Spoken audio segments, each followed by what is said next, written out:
like, comment, and subscribe. Assalamualaikum warahmatullahi wabarakatuh. Selamat pagi dan salam sejahtera untuk kita semua. Pagi ini saya sedang berada di lobi Minosa Resort Hotel di Kota Amuntai, Kabupaten Hulu Sungai Utara, Provinsi Kalimantan Selatan.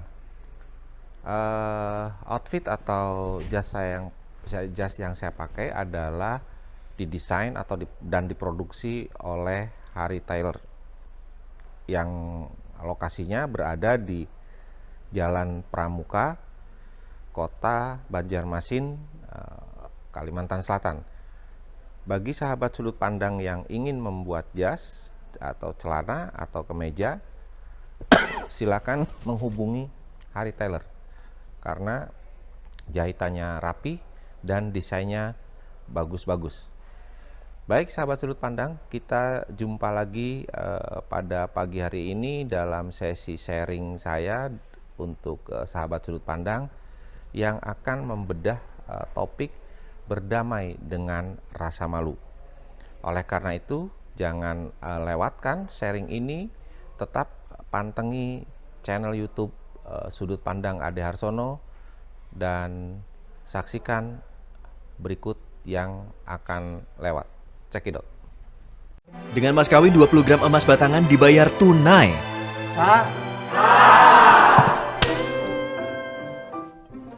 Pokoknya niat aja dulu. Will you marry me?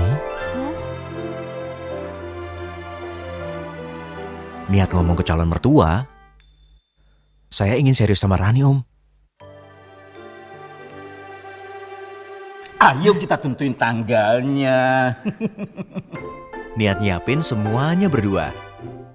Tapi sebelum itu semua, gue udah niat beli emas batangan buat mas kawinnya. Karena elegan dan juga bisa buat investasi jangka panjang.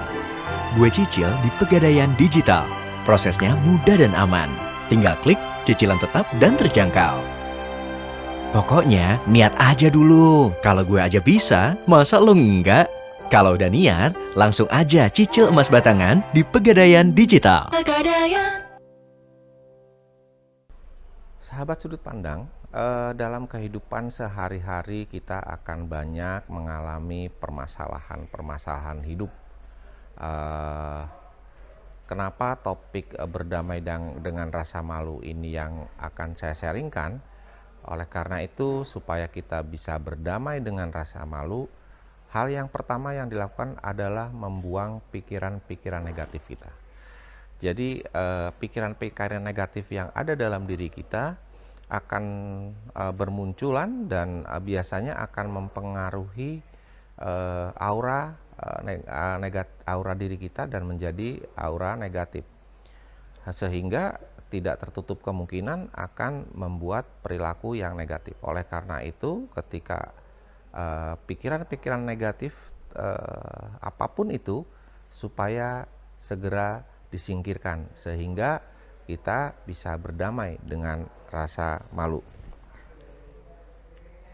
Yang kedua adalah belajar menerima diri sendiri. Memang kadang-kadang apa yang kita cita-citakan tidak sesuai dengan harapan yang kita capai. Oleh karena itu, terimalah itu sebagai bagian dari takdir Allah Subhanahu wa Ta'ala, dan mungkin itu akan jauh lebih baik untuk kita, sehingga kita harus menerima kondisi diri kita sendiri. Kita harus menerima segala kekurangan yang ada, tetapi tidak fokus pada kekurangan. Ya, karena itu, terimalah kondisi diri kita. Namun, tidak tertutup kemungkinan beberapa hal kekurangan diri kita itu bisa kita antisipasi atau bisa kita update untuk mengeliminasi kekurangan itu menjadi sebuah kelebihan. Yang ketiga, kita harus menetapkan tujuan-tujuan hidup kita dengan jelas, sehingga tahapan atau langkah-langkah untuk mencapai tujuan hidup itu bisa kita capai.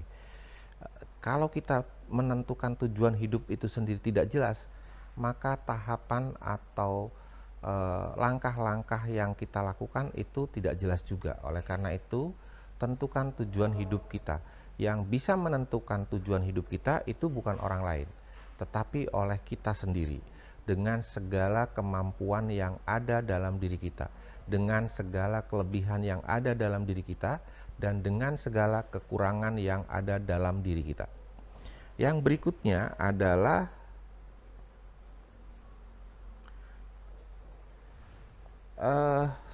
dalam hidup tentu kita punya rasa malu, tapi kita tidak tahu apa yang menyebabkannya. Oleh karena itu kita harus tahu dulu apa yang membuat rasa malu itu terjadi. Sehingga kalau kita tahu penyebabnya, sebaiknya kita tidak melakukannya supaya tidak muncul rasa malu di dalam diri kita. Kalau memang tidak bisa dihindarkan, ya kita harus mempelajari bagaimana hal itu bisa kita eliminir untuk tetap tidak membuat rasa malu dalam diri kita. Poin selanjutnya adalah mencoba memaafkan diri sendiri. Tentu saja sebagai manusia kita sering melakukan kesalahan. Selain kita minta ampunan kepada Sang Pencipta, mohon maaf kepada sesama, juga memaafkan diri sendiri. Kadang-kadang kita melakukan ampunan kepada Yang Pencipta, minta maaf kepada sesama, tapi kita lupa diri kita tidak memaafkan diri kita sendiri. Oleh karena itu, lakukan upaya memaafkan diri kita sendiri ketika diri kita melakukan kesalahan sebagai bagian peringatan untuk tidak melakukan kesalahan yang sama. Hal yang terakhir adalah jauhi lingkungan kita, jauhi lingkungan yang bisa menyebabkan kita merasa kurang berkembang. Jadi kita harus pandai-pandai memilih lingkungan mana, apakah lingkungan dalam kehidupan sehari-hari di rumah atau lingkungan dalam beraktivitas di lingkungan kerja.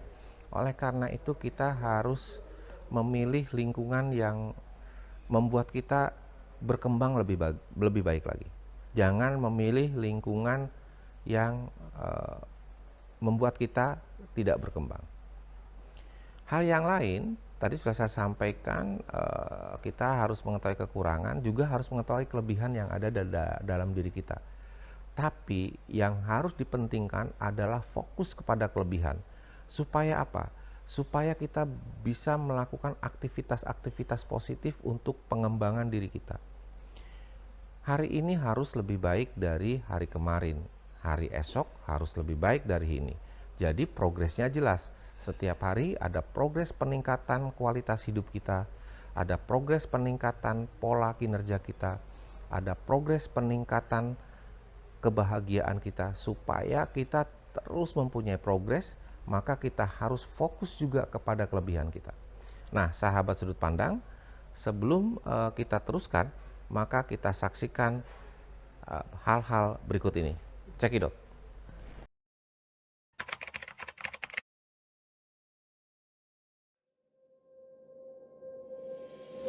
Tahun 2020 telah berakhir. Kini saatnya menatap masa depan di tahun yang baru.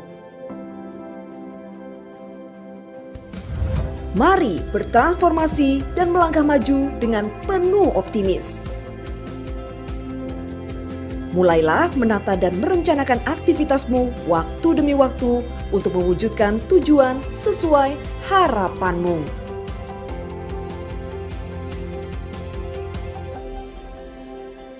Bersama AR Kalender Pegadaian, mengubah cara menata rencanamu secara digital. Kini, kalender Pegadaian dilengkapi dengan animasi yang bisa Anda download melalui aplikasi Google Play Store dan App Store. Scan QR barcode-nya, download, install, dan mainkan.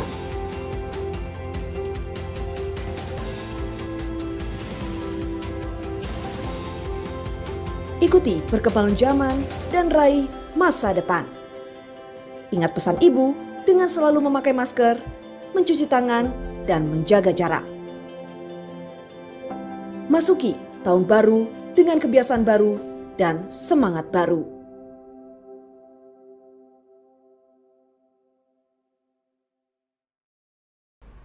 Baik sahabat sudut pandang, tanpa bermaksud menggurui, tanpa bermaksud untuk mengajari, ini hanya sekedar sharing saja, sharing session saja, dan saya berharap supaya untuk kebaikan dan kemaslahatan kita bersama. Jika ada yang bermanfaat dari sharing ini, silahkan dilaksanakan. Jika dianggap tidak bermanfaat, silahkan juga diabaikan. Oleh karena itu, ini sekali lagi saya sampaikan dalam rangka tidak mengajari dan tidak menggurui. Barangkali itu yang bisa saya sampaikan dari sharing pagi ini. Mudah-mudahan kita tetap diberikan kekuatan, diberikan kesehatan untuk menjalani hidup lebih baik lagi. Selamat pagi, dan saya akhiri dengan wassalamualaikum warahmatullahi wabarakatuh.